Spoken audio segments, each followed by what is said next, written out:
Hello children, आज हम पढ़ने जा रहे हैं क्लास 8th की बुक हनी ड्यू का first lesson the best Christmas present in the world. Before you read में हमें दिया गया कि वर्ल्ड की जो हिस्ट्री है उसमें कुछ ऐसी डेट्स हैं जो सभी के लिए इम्पोर्टेंट है और हर किसी को वो डेट्स याद हैं और हर कोई उनके बारे में जानता है। जो कहानी आज हम पढ़ेंगे उसमें एक ऐसी ही डेट बताई गई है जो कि है 1914।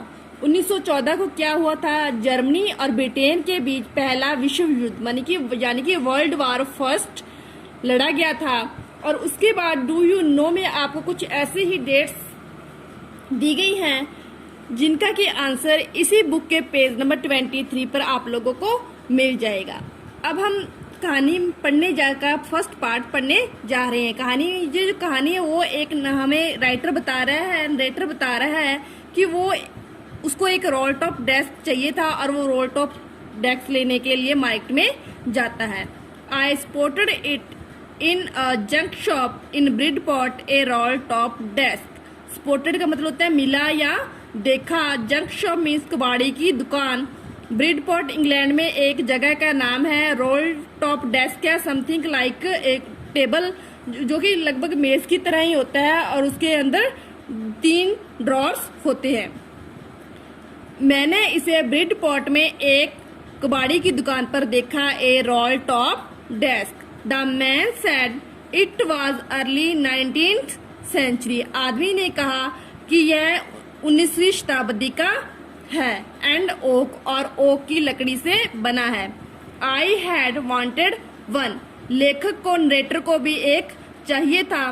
But they were far too expensive. परंतु ये उसके लिए बहुत ही महंगे थे। एक्सपेंसिव का मतलब होता है महंगे। This one was in a bad condition. यही एक टेबल था, डेस्कटॉप था जो कि बुरी स्थिति में था। The roll top in several pieces. Role top काफी सारे टुकड़ों में। One leg क्लम्सली मेंडेड।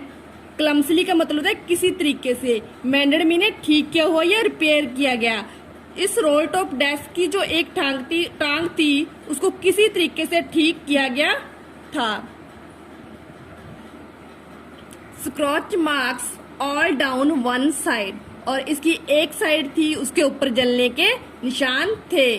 स्क्रॉच मार्क्स मीन्स जलने के निशान। It was going for very little money. यह बहुत ही कम पैसों में मिल रहा था। I thought I could restore it. तो नरेटर ने सोचा कि वो इसको रिस्टोर कर लेगा। रिस्टोर का मतलब होता है रिपेयर कर लेगा या इसको ठीक कर लेगा। It would be a risk a challenge but I had to have it. यह उसके लिए एक जोखिम भी हो सकता था और एक चुनौती भी, परंतु यह उसे चाहिए था। I paid the man and bought it back to my work room at the back of the garage. उसने आदमी को पैसे दिए और इसे अपने वर्क रूम में ले आया जो कि गैराज के पीछे था। I began work on it on Christmas Eve. मैंने इस पर क्रिसमस की छुट्टियों में काम करना शुरू किया। I removed the roll top completely and pulled out the drawers. मैंने रोल टॉप को पूरी तरह से हटाया। रिमूव्ड मीने हटाना। And pulled out the drawers और दराजों को बाहर निकाला। The veneer had lifted almost everywhere. उसकी चारों हर जगह पर सरमाइका था वो उखड़ा हुआ था। विनीर होता है जो टेबल्स के ऊपर प्लाई लगी होती है उसी तरीके का होता है जो डेकोरेशन के लिए यूज की जाती है।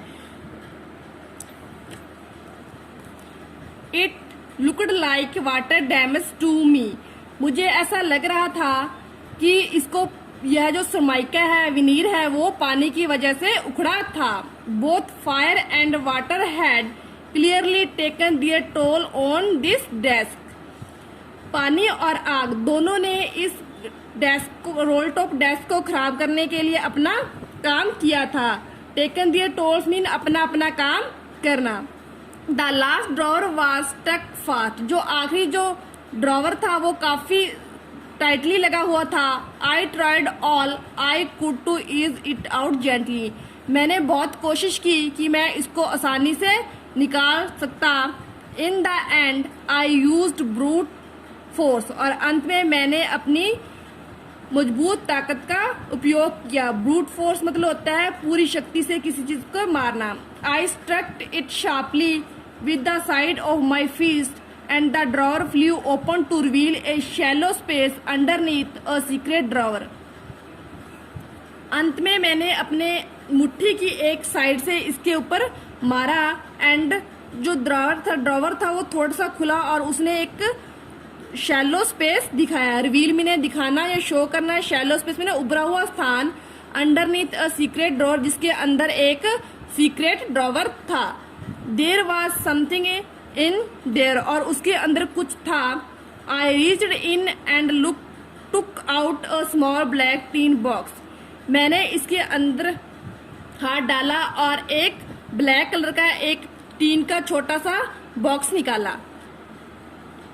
सेलो tapped to the top of it was a piece of lined note paper, जिसके ऊपर सेलो टेप लगी हुई थी और यह एक लाइनर नोट पेपर था। And written on it in shaky handwriting, जिसके ऊपर लड़खड़ाते हाथों से लिखा गया था। शेकी हैंड राइटिंग मतलब होता है लड़खड़ाते हाथों से लिखना। रिसीव्ड जनवरी 25, 1950, इस लेटर को 25 जनवरी 1915 को प्राप्त किया गया था। To be buried with me when time comes, मुझे इसे मेरे साथ दफना दिया जाए जब समय आएगा। I knew as I did it that it was wrong of me to open the box, मुझे पता था कि जैसा मैंने किया बॉक्स को खोलना गलत था। But curiosity got the better of my surplus, it usually does. Surplus मतलब होता है कि किसी चीज को सही और गलत के बीच में काम करने के लिए हम सोचते हैं हाँ या ना। ऐसे हाँ या ना करते हुए जिज्ञासा के कारण नरेटर ने उस बॉक्स को खोल लिया, और ऐसा अक्सर होता है। Inside the box there was an envelope, और उस बॉक्स के अंदर एक लिफाफा था। एनवेलप मतलब होता है मीन्स लिफाफा। द एड्रेस रीड, उसने जो पता दिया गया था लेटर के ऊपर वो पढ़ा। वो एड्रेस है वो मिस्टर जिम मैकफरसन का है, जो कि 12 कॉपर बीच ब्रिडपोर्ट डोरसेट में रहते हैं। I took out the letter and unfolded it, narrator ने उस पत्र को लिया और खोला। It was written in pencil and dated at the top, यह जो लेटर था वो पेंसिल से लिखा गया था और इसके ऊपर डेट लिखी गई थी दिसंबर 26, 1914, 26 दिसंबर 1914। और इसके नीचे आपको कुछ कॉम्प्रिहेंशन क्वेश्चंस दिए गए हैं जो कि इस लेसन को कंप्लीट होने के बाद एंड में हम कर लेंगे। बुक के एंड में मैं इस बुक लेसन में जितने भी क्वेश्चंस आएंगे वो लेसन पूरा होने के बाद एंड में मैं आपको करवा दूंगी, और अगली वीडियो में हम इस स्टोरी का पार्ट 2 पढ़ेंगे।